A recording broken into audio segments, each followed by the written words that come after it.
trust me, Allah wants you to be so confident that you stop fearing. Because no one really tells you this. But the reason you are not where you want to be in life isn't because you are not capable enough. It's because somewhere down the line, you are scared. Scared of people, scared of embarrassment, scared of uncertainty, scared of being judged. And you know what's actually killing your dreams right now? Isn't your looks, your skills, or even your paths. It's actually fear holding you back because you are not confident in yourself. And most people think confidence is something you either have or you just don't. Like it's some personality trait you are born with. But no, that's not true because the Quran has already given you the formula. If you want to achieve anything in life, then don't fear, but be fully confident in Allah. Because Allah subhanahu wa ta'ala says in the Quran, Shaitan fears you with poverty while Allah promises you forgiveness and great bounties from him. So listen, Akhi, you are not lazy. You are not that type of person. You have just been operating from fear for so long that it started to feel like your personality. And out of fear, you started playing small, avoiding opportunities, overthinking simple decisions. And then you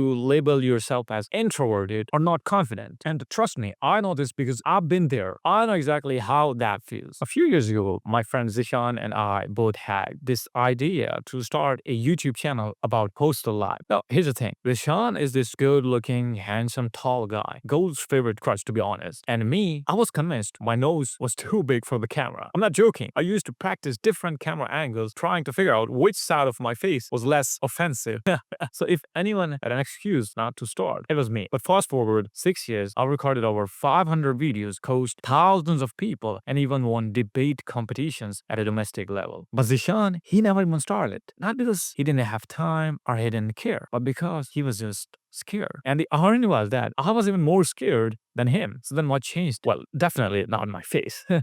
Actually, it was my relationship with fear. But first, you need to understand that most of the time, the things that hold us back are internal blockers. We think they are external circumstances, but actually, they're just internal. Look, if you're scared to speak up, it's not that someone is literally holding your tongue. You are just scared of the outcome, the embarrassment that comes with it. And this is probably the biggest mindset shift, which is realizing that fear isn't coming from the outside. It feels like it is, but it's not. It's internal. I think you guys will relate to this story. This last week, I was traveling with one of my friends. The bus made a quick stop, and I thought, okay, let me grab some snacks real quick. But my friend looks at me and goes, "Bro, don't. No one is getting up. It's probably not allowed. You are going to make us look stupid." And instantly, I was like, yeah, he's probably right. So I sat back. But then 5 minutes had gone by, and everyone was just still on their phones, doing absolutely nothing. And something in my head just snapped. I thought, wait, what am I actually scared of? Like, realistically, what's the worst that can happen? The driver says no, and then I just go back to my seat. That's it. So I got up and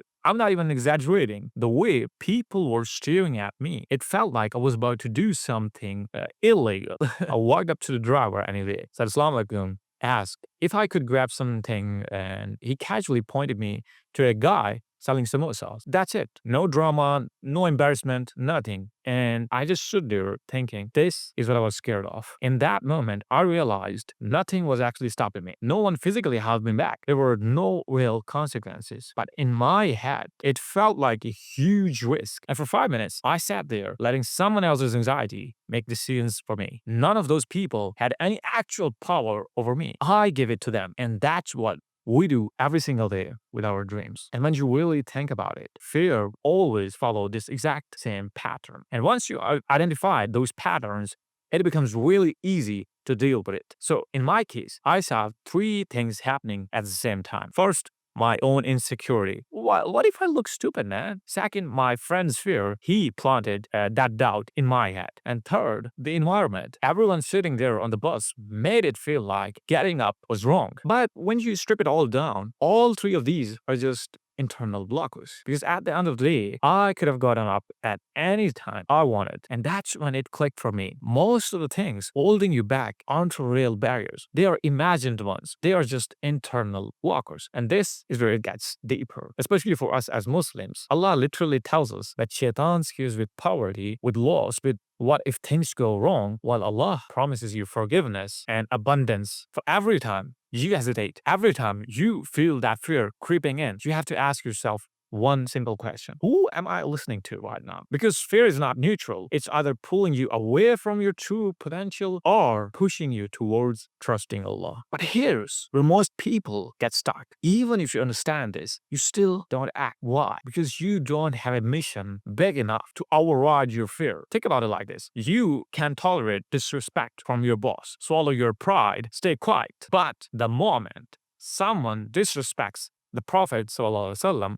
something inside you switches instantly. You are ready to stand up to fight with no hesitation. Why is that? Because one thing is connected to your ego and the other is connected to your mission, something bigger than you. When your why is big enough, fear shrinks. And that's exactly what I learned growing up. I used to get bullied really bad in school for about 2 years straight. And I just stayed quiet, not because I liked it, but because I was scared. This guy had connections. His father was powerful, a lawyer, and I didn't want to drag my family into this and cause them trouble. So the only option, the obvious choice I had was to just stay quiet. But then a new kid joined our class. Short, chubby, didn't look intimidating at all. I would call him Katsu. He called himself by that name, so it's fine. The bully tried him too. And the next thing I know, they are fighting. This fatso is getting beaten badly. There were 3 of them, but he didn't back down. And after that day, the bully never touched him again. Later, I found out that the bullies had said something about his late father. That was his line. That was his mission. He was willing to take a hit for it. And that's the second shift I want you to have. Confidence isn't about removing fear. It's about having something bigger than your fear. When your mission is weak, fear controls you. But when your mission is strong, fear becomes background noise. And for us as Muslims, we have to understand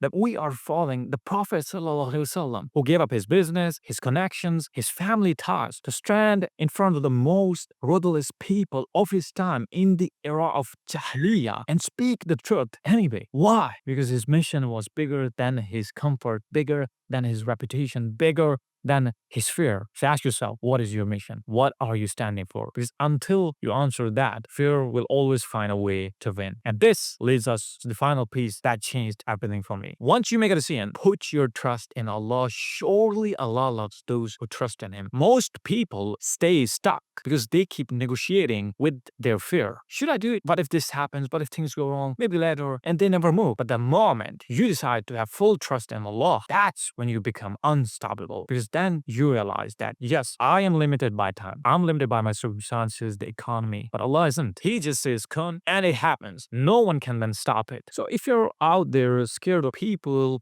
who won't even remember you the next week, people who are just as insecure as you are, and at the same time, you forget about Allah, the one who actually controls the outcome. So remember this. Next time you hesitate, next time you feel that fear creeping in, pause for a second and ask yourself, am I fearing people or am I trusting Allah? Because the moment that answer becomes clear, your life changes. You don't suddenly become fearless, but you become something much more powerful than that. You become unbreakable. But despite all that, there's still one thing that if you don't fix it, could lead you down the wrong path. So watch this video where I break down how to find out if you are on track.